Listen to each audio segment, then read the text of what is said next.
धरती अंबर सजाओ रे। वो पद भक्तमाल कथा में गाया गया था। क्यों गाया गया था पता है? हमेशा उस पद का गायन कब होता है? जब घर पर गुरु आते हैं, जब घर पर ठाकुर जी आते हैं, तो घर के लोग उस पद को गाते हैं। पर आप आश्चर्य करेंगे, वो पद हमने कथा में पता किन के भाव से गाया? आचार्य चरण भक्त आया है तब ठाकुर जी गा रहे हैं, हेरी सखी मंगल गाओ रे धरती अंबर। कथा बहुत सुंदर है कि दक्षिण भारत में एक स्थान है जिसका नाम है श्रीरंगम। क्या नाम है? P low. श्रीरंगम। श्रीरंगम में भगवान पौढ़ानाथ विराजमान है, ऐसे शेष शैया पर पौड़े हैं। और वहां एक आचार्य चरण विराजते थे जिनका नाम था श्री यामुनाचार्य जी। क्या नाम था? यामुनाचार्य। और दक्षिण में एक स्थान है कांचीपुरम, वहां कांचीपुरम में विराजमान थे श्री रामानुजाचार्य। तो व्यास मंच पर भागवत जी के नीचे आप लोग तिलक का दर्शन कर रहे हो ना, ये रामानुजाचार्य जी का तिलक है। तो रामानुजाचार्य जी के मन में आया कि मैं यामुनाचार्य जी से दीक्षा ले लूं। और उसी समय यामुनाचार्य जी के मन में आया कि अब मैं वृद्ध हो गया हूं, मेरे बाद इस गद्दी पर बैठने का अधिकारी कांचीपुरम में विराजमान रामानुजाचार्य है, क्यों ना मैं उनको बुला करके गद्दी पर बैठा दूं। लेकिन इस बात को जब ठाकुर जी ने सुना कि यामुनाचार्य जी और रामानुजाचार्य ये दोनों मिलने वाले हैं, गुरु दीक्षा देने वाले हैं और ये उनके शिष्य बनने वाले हैं, तो ठाकुर जी को चिंता हो गई। क्यों? बोले भैया अगर ये दोनों आचार्य मिल गए तो पूरी पृथ्वी का कल्याण करके उद्धार करके सबको वैकुंठ पहुंचा देंगे, और फिर पृथ्वी पर कोई बचेगा नहीं जन्म लेने के लिए। ये पृथ्वी केवल समुद्र और पेड़ पौधों से ही घूमती रहेगी अकेली, इस पर मानव तो बचेंगे ही नहीं। और केवल मानव नहीं, ये जीवात्माओं का भी कल्याण कर देंगे, ये पशु पक्षियों का भी कल्याण कर देंगे, क्योंकि दोनों में भक्ति की ऐसी स्थिति है, ये जहां जाएंगे वहां कल्याण करते चले जाएंगे। और अगर ये दोनों मिल गए, पूरे विश्व का कल्याण हो गया, तो फिर धरती कैसे चलेगी?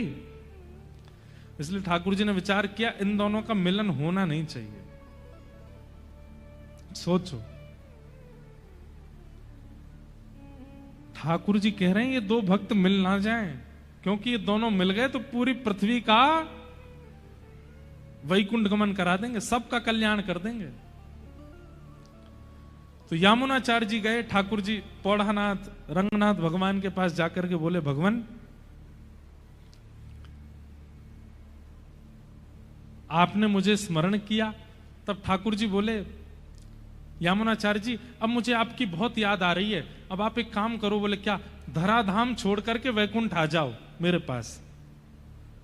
तो यामुनाचार्य जी बोले भगवान अभी मेरे को रोग लगा है, रोग ठीक हो जाए, बिल्कुल स्वस्थ हो जाए, फिर मैं वैकुंठ आ जाऊंगा। वो नहीं, अब मुझसे रहा नहीं जा रहा, अब तुम जल्दी आओ मेरे पास।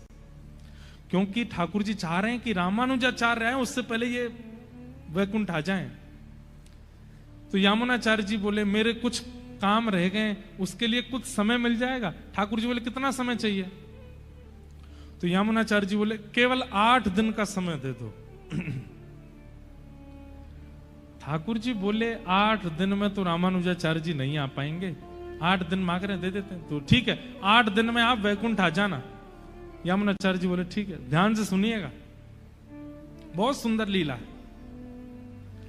ठाकुर जी चतुर हैं, पर भक्त चतुर शिरोमणि होते हैं। भक्त जो है ना वो संसार के सामने तो बहुत सीधा होता है, पर ठाकुर जी के आगे चतुर बन जाता है। ठाकुर जी की चतुराई नहीं चलती भक्तों के आगे। तो यामुनाचार्य जी बोले 8 दिन का समय दे दो। तो जब यामुनाचार्य जी चले गए, भगवान ने कहा ठीक है 8 दिन बाद आप वैकुंठ आ जाइए। ठाकुर जी सोच रहे हैं इन्होंने 8 दिन क्यों मांगे। तब उनको पता चला अरे इन्होंने एक सेवक को अभी कांचीपुरम भेजा है और यहां से कांचीपुरम जाने में 4 दिन लगते हैं। 4 दिन में वो सेवक पहुंचेगा और जैसे ही रामानुजाचार्य जी से कहेगा कि यामुनाचार्य जी बुला रहे हैं, रामानुजाचार्य जी तुरंत निकलेंगे और 4 दिन में वो आ जाएंगे। 4 दिन जाने के 4 दिन आने, 8वें दिन ये रामानुजाचार्य जी से मिलके दीक्षा देकर के फिर वैकुंठ आने का मन बनाए हैं। और मैं भी भगवान हूं, दोनों को मिलने ही नहीं दूंगा। तब 4 दिन में सेवक पहुंचा और जैसे ही उसने रामानुजाचार्य जी से कहा कि यामुनाचार्य जी याद कर रहे हैं, तो रामानुजाचार्य जी तो बोले मैं तो बहुत दिन से सोच ही रहा था कि मैं जाके दीक्षा ले लूं। तुरंत चल दिए। और जैसे ही रामानुजाचार्य जी श्रीरंगम पहुंचे, बस द्वार पर पहुंचे ही हैं कि भगवान तुरंत यामुनाचार्य जी के सामने आके बोले चलो 8वां दिन है आज। यामुनाचार्य जी बोले कुछ क्षण मिल जाएंगे? ठाकुर जी बोले नहीं, अब चलो। और श्री यामुनाचार्य जी को रामानुजाचार्य जी से मिलने ही नहीं दिया, ठाकुर जी ले गए। पर यामुनाचार्य, मैंने कहा ना भक्त ठाकुर जी से ज्यादा चतुर होते हैं, तो यामुनाचार्य जी का जब परम पद हुआ वैकुंठ, तो उन्होंने अपने शरीर में अपने हाथ की 3 उंगलियों को बंद कर रखा था। ऐसे हाथ थे। कोई भी व्यक्ति प्राण त्यागता है या तो उसके हाथ खुले होंगे या पूरे बंद होंगे, लेकिन 3 उंगली बंद और बाकी के 2 उंगली खुले हुए। रामानुजाचार्य जी आए तो बहुत रोए, यामुनाचार्य जी के चरणों में गिर करके रोए। सर्वांगीण अंग का जब दर्शन किया, तो हाथ का जब इस रूप में दर्शन किया, तो रामानुजाचार्य जी समझ गए ये निश्चित मुझे कुछ आज्ञा कर रहे हैं। और वो तीनों आज्ञाएं जैसे ही रामानुजाचार्य जी ने बोली, पहली आज्ञा बोली तो पहला हाथ खुल गया, पहली उंगली खुल गई। दूसरी बात बोली तो दूसरी उंगली खुल गई, तीसरी बात बोली तो तीसरी उंगली खुल गई। मतलब भले ही वो चले गए, लेकिन फिर भी रामानुजाचार्य जी को ज्ञान दीक्षा तो दे ही गए तीनों आज्ञाओं से। और 3 आज्ञा कौन कौन सी थी? पहली आज्ञा थी, रामानुजाचार्य जी बोले गुरुदेव आप चाहते हैं कि मैं श्री भाष्य की रचना करूं? तुरंत पहली उंगली खुल गई। आप आज्ञा कर रहे हैं कि दक्षिण भारत में लिखे हुए जितने भी हमारे दिव्य प्रबंध हैं उनको मैं संस्कृत भाषा में लिखूं? दूसरी उंगली खुल गई। और तीसरी उंगली में आप चाहते हैं कि मैं वैष्णव धर्म का 10 दिशाओं में प्रचार करूं? तीसरी उंगली खुल गई, दीक्षा हो गई। लेकिन रामानुजाचार्य जी ठाकुर जी से नाराज हो गए। आपने मुझे मेरे गुरुदेव से मिलने नहीं दिया, अब मैं जीवन में यहां कभी नहीं आऊंगा। और ऐसा कहकर के रामानुजाचार्य जी चले गए। तो ठाकुर जी इतने व्याकुल हो गए कि मेरे भक्त चले गए, पर वास्तव में तो ये दोनों मिल जाते तो पूरी पृथ्वी का कल्याण हो जाता। अब श्रीरंगम की गद्दी पर रामानुजाचार्य जी के अलावा बैठने योग्य कोई और था नहीं। तब सब लोगों ने ठाकुर जी से प्रार्थना की कि नाथ, यामुनाचार्य जी के बाद अब कोई आचार्य पदवी पर होना चाहिए। कौन? बोले एक ही है, कांचीपुरम में रामानुजाचार्य, लेकिन वो हमसे नाराज हैं, वो आएंगे नहीं। तो बोले कैसे आएंगे? बोले एक तरीका है, वो कांचीपुरम में जिस भगवान की आराधना करते हैं वो भी मेरा ही स्वरूप है, वरदराज भगवान। अगर वो प्रसन्न होकर के उनको भेज दें तो वो आ जाएंगे।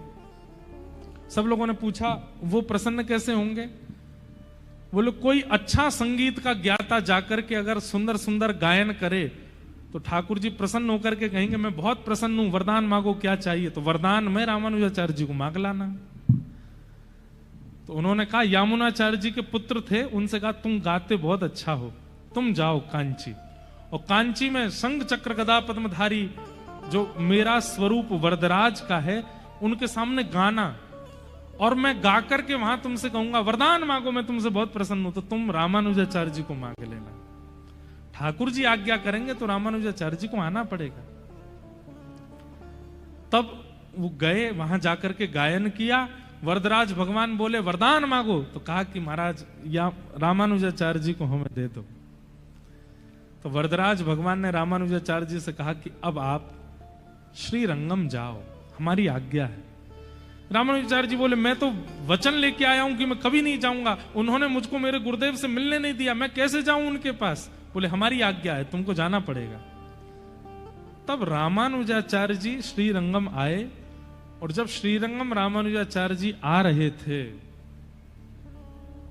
तब ठाकुर जी गा रहे हैं, हेरी सखी मंगल गाओ रे, धरती अंबर सजाओ रे, उतरेगी आज मेरे पी की सवारी। और ऐसा वाणियों में सुनने में आया है, ठाकुर जी शंख चक्र गदा पद्म धारण करके सचल हो गए। हलवाइयों के पास जाते हैं, क्या बना रहे हो, ऐसे बनाओ। सजावट करने वालों के पास जाते हैं, यहां पर फूल लगाओ, यहां पर गुच्छा लगाओ। मेरे रामानुजाचार्य आ रहे हैं। सुंदर रंगोली बनाने वाली बहनों के पास जाते हैं, बोले ऐसी रंगोली काढ़ो, मेरे रामानुजाचार्य आ रहे हैं।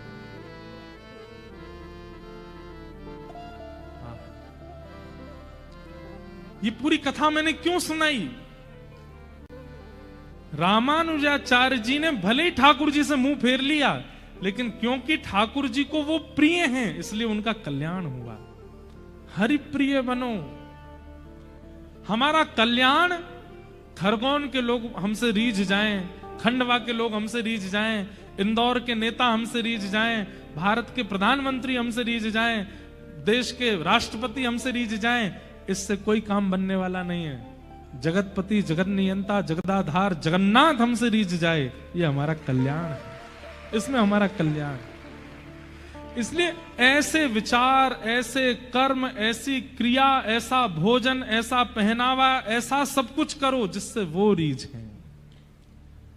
जिन भेषा मारो सांवरो रीझ है, जिन भेषा मारो सांवरो रीझ है, सो ही भेष धरूंगी हो मैं तो, सो ही वेश धरूंगी मैं बैरागन मैं बैरागन। जिन भेषा मारो गिरधर रीझ है, जिन भेषा मारो सांवरो रीझ है, मैं सो ही भेष धरूंगी। कई बार कथा में ऐसा होता है, कई लोग हमको पर्ची दे देते, महाराज जी ये वाला भजन सुना देना। मैंने कि भैया सुनो, हम जनरंजन के लिए कथा नहीं करते, हम कथा करते हैं हमारे ठाकुर जी खुश हों। हमारे ठाकुर जी को लगेगा तो हम गाएंगे, और नहीं लगेगा तो तुम 7 दिन पीछे पड़े रहो तो भी नहीं गाएंगे, क्योंकि आपको रिझाने के लिए कथा थोड़ी कर रहे हो, और ना आप हमको रिझाने के लिए कथा सुन रहे हो। आपका और मेरा दोनों का उद्देश्य क्या है? जिन भेषा मारो सांवरो रीझ है।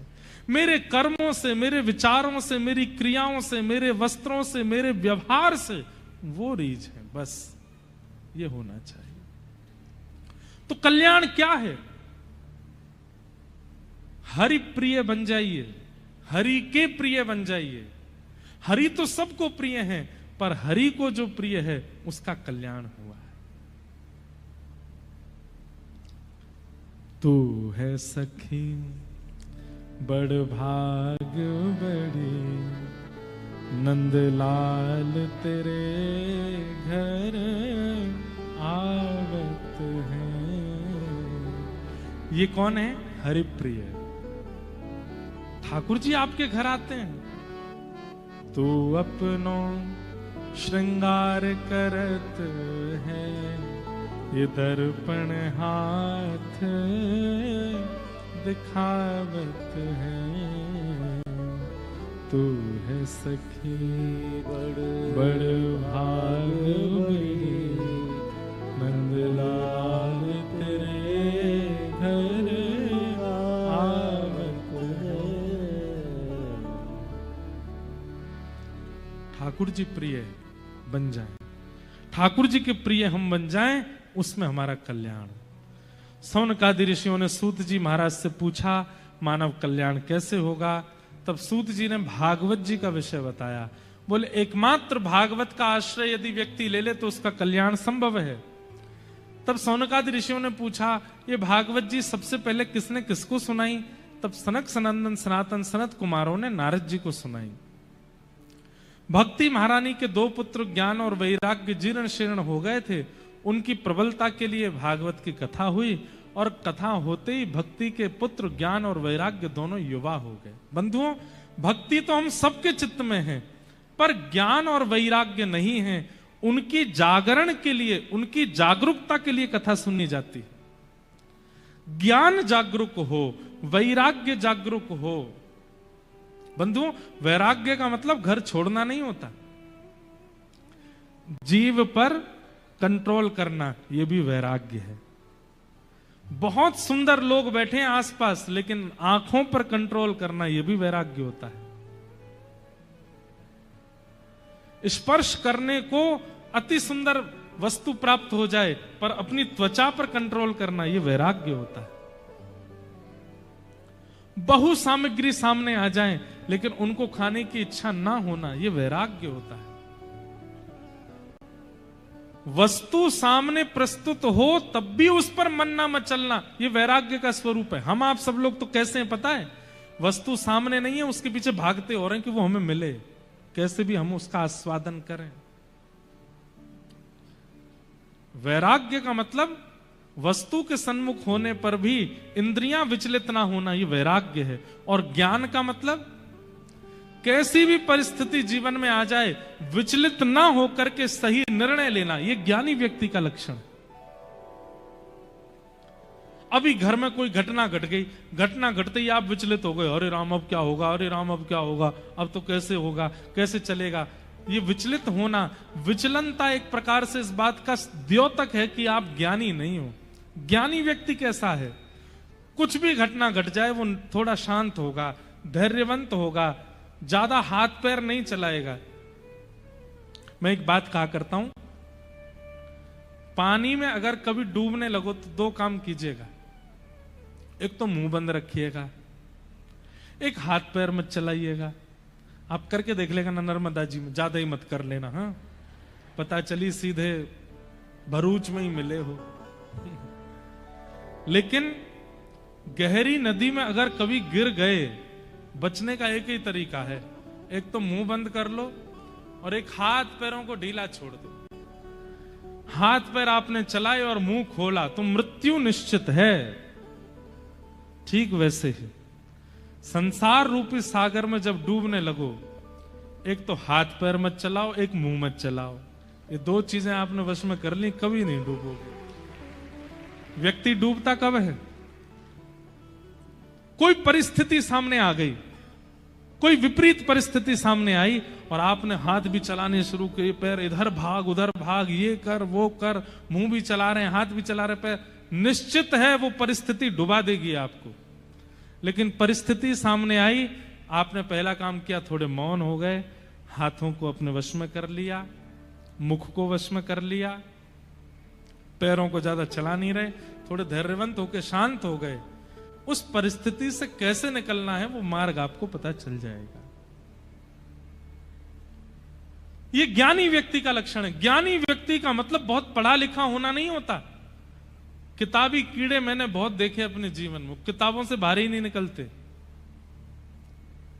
एक बालक, उसके पिताजी ने कहा खूब पढ़ लिख के विद्वान बन के आएगा तो ही मैं घर में एंट्री दूंगा, और तू जब पढ़ लिख करके आएगा तो मैं तुझसे एक प्रश्न करूंगा, उसका उत्तर तूने दिया तो ही घर में आने दूंगा। बालक गया, उसने सोचा कि किताबी पढ़ाई करना ही पढ़ा लिखा होना होता है। खूब पढ़ाई की, खूब पढ़ाई की, इतनी पढ़ाई की महाराज संस्कृत का संभाषण करने लगा। अब तो बिना संस्कृत के बोलता ही नहीं है, उठता बैठता चलता फिरता सब कुछ संस्कृत ही बोलता है। जैसे ही अपने घर आया, त्रिपुंड लगा रखा था, चौड़ी चोटी रखी थी, हाथ में ग्रंथों को लेकर के बिल्कुल ब्रह्मचारी बन करके, और अपने दिव्य नेत्रों से जब पिता को देखने लगा, पिता बोले बेटा अध्ययन हो गया? हाँ। प्रश्न पूछ लूं? कहीं से भी पूछ लीजिए पिताजी, चारों वेद कंठस्थ कर लिए, उत्तर मीमांसा पूर्व मीमांसा कंठस्थ याद हो गई है, जितने आप उपनिषद कहोगे सबसे कोई सूक्त पूछ लीजिए, सब बता दूंगा। पिताजी बोले अच्छा ये बताओ पाप के बाप का नाम क्या है? बेटा बोले क्या? बोले पाप के पिताजी का नाम क्या है? पाप को जन्म देने वाले पिता कौन है? बेटा बोला गुरुजी ने ये तो नहीं पढ़ाया था मुझे, गुरुजी ने मुझे सब कुछ पढ़ाया, ये तो नहीं बताया। पिताजी बोले बेटा ये गुरुजी नहीं पढ़ाएंगे, अभी अभी शिक्षक दिवस निकल के गया, टीचर्स डे। बताओ संसार में सबसे बड़ा शिक्षक कौन है? आपका स्वयं का जीवन। वो जितना आपको सिखाता है उतना कोई नहीं सिखाता आपको। इसलिए शिक्षक दिवस पर अपने आप को ही प्रणाम कर लिया कीजिए। भैया सबसे पहले मैं तुझको ही प्रणाम करता हूं, तैने बहुत सिखाया मुझको, बहुत सिखाया। कैसे सिखाया? पहले मैं गिरा था तो नाक में लग गई थी, फिर तुमने बताया कि हाथ से अगर रोक लोगे तो बच जाओगे, तुमने सिखाया। पहले मैं चलता था तो कांटे पर पैर रखने पर चिल्लाता था, तब तुमने बताया कि भाई नुकीली वस्तुओं पर पैर नहीं रखा जाता। पहले मैं मीठे बोलने वाले हर व्यक्ति को मित्र बना लेता था, लेकिन तुमने बाद में मुझे सिखा दिया कि हर मीठा बोलने वाला व्यक्ति अच्छा नहीं होता। कई बार अति भक्ति चोरे लक्षण, कई बार बहुत मीठा शुगर कर देता है। व्यक्ति को गंभीर बीमारियों से प्राण नहीं त्यागने पड़ते, शुगर से जरूर प्राण चले जाते हैं उसके। और ले लो मीठा। भैया जीवन में कभी कभी नीम गिलोय भी होनी चाहिए। ऐसे ही गुलाब जामुन रसगुल्ला जैसे लोगों को ही मित्र मत बनाओ, कभी कभी नीम गिलोय को भी संग रखा करो। कभी कभी ये कड़वाहट प्रकट करने वाले करेला आदियों को भी जीवन में स्थान दो, ब्लड साफ करता है करेला। ऐसे ही साथ में